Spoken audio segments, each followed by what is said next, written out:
Alright, got the 4Runner rear end jacked up. Time to pull the rear axle.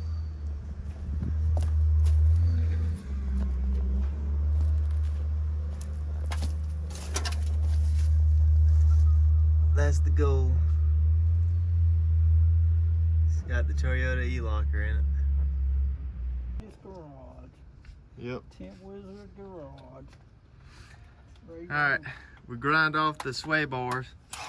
The links here. We got the yeah, you gotta get a 17 on the backside. Yep. You want to come.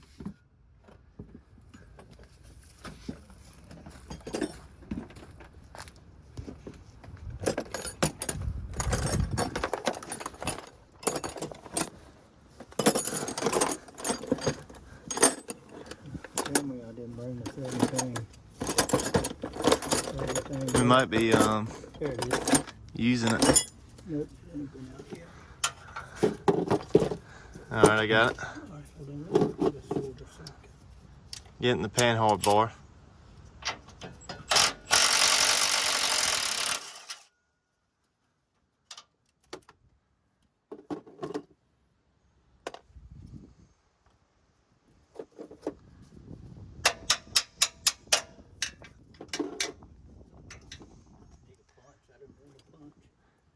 Yeah, you can take my 3/8 extension and pop it through, but it's gonna.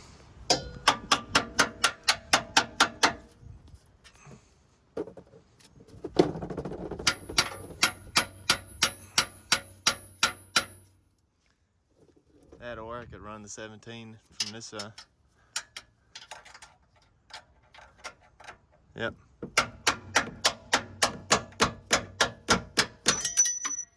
Got it.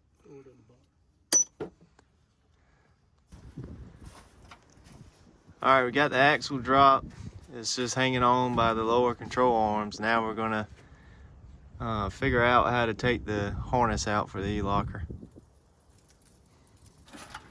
Alright, we just got done pulling the harness. All these little tabs here, you can try to pop them out with the 10mm socket, or just take you some pliers. And then that harness runs here to the field line harness, and the Elocker is going to be your black switch. Disconnect it from here. And what we did, since this is a jump vehicle, we took the angle grinder and cut the sheet metal here to pop the tabs out without having to drop the tank, and then ran the wires down. But what we believe is that they all come pre-wired from factory, and you will need to pull the black four-wheel drive box that sits in the back here. There will be a green or silver one that sits here. You're going to need to pull that black one that's in the back here, and then that's it. So you have your black four-wheel drive box, your Elocker switch, and then your harness from this black tab on the side of the fuel tank, and then it runs down, and it's also connected with the ABS plugs, and then that's it. And then you can pull the diff. All we got to do is take the lower control arms out, and then she's ready. Got the axle loaded up. $250 for the axle.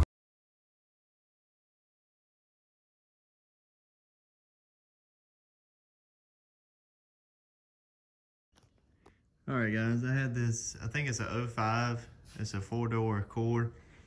I had this Accord come in with old prior tint that came on it. It looked like factory tint, and it was really old, so it was basically baked to the glass.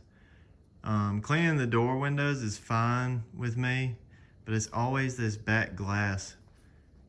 This is my third Accord that I've had to tell the customer this, but I basically told them that they're gonna have to find someone that has a easier way to do it, because I'm gonna spend I don't know, maybe 8 to 12 hours scraping this glass, and I probably won't even get it all. It's that bad, and I might show like a little example of how it is. But basically they wanted to take the old tint off and put 5 all the way around, and then a tint strip. So I went with the easier windows to do first. So I did the doors, the little quarters, and then I'll do the tint strip.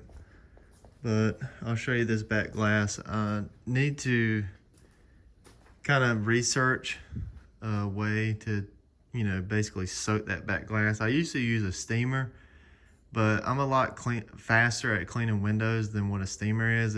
For me, it just takes too long steaming in glass.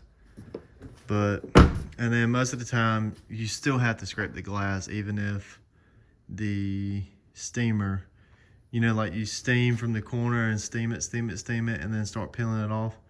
When you have a tint that's baked on the glass like this, the steamer, to me, is not going to get it. I've seen where guys have draped a big black trash bag over the glass, sat it in the sun for hours, and then came back and pulled it off.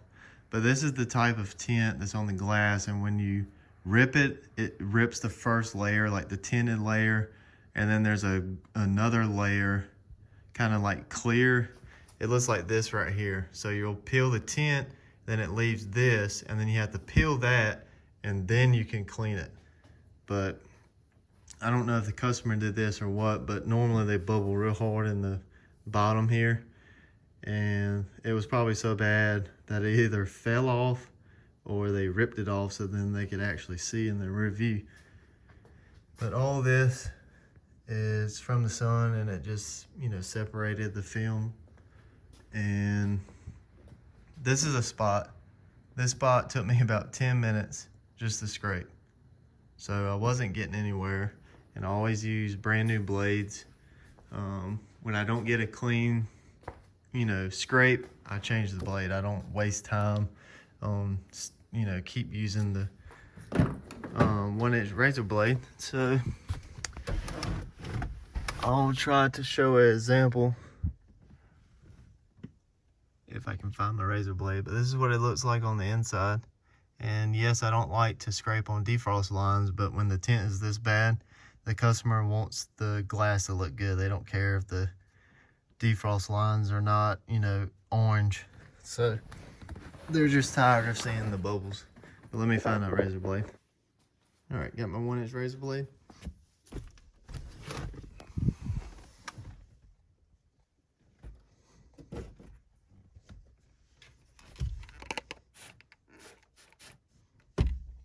Always put a little soapy water on it, that way then you're not dry scraping.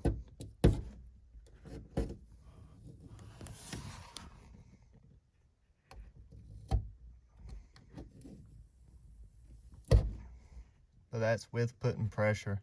And when you come to the tinted part, you'll get the tinted part there, and then it leaves this clear.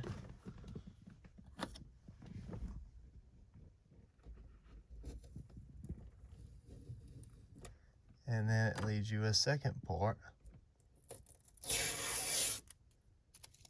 And that just continuously rips off in little bitty shavings.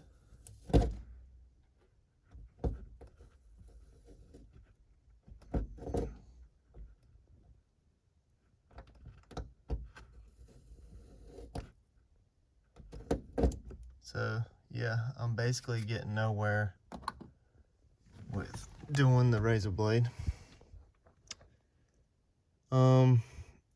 If I was able to get the tint off and there was just glue, I would easily just use my tint glue stripper that I have.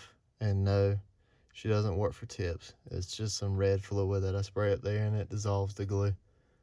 Does a fantastic job, but you can't even get this tint down to the glue. It's really hard. Like, the only spots that is actually glass, it's just this right here. This is all 2 layers of film past the actual tinted part. What a rainy day out here. We got the pups. Sit down. Whenever her hair grows out like that, she looks like one of those ant eaters. And right, what?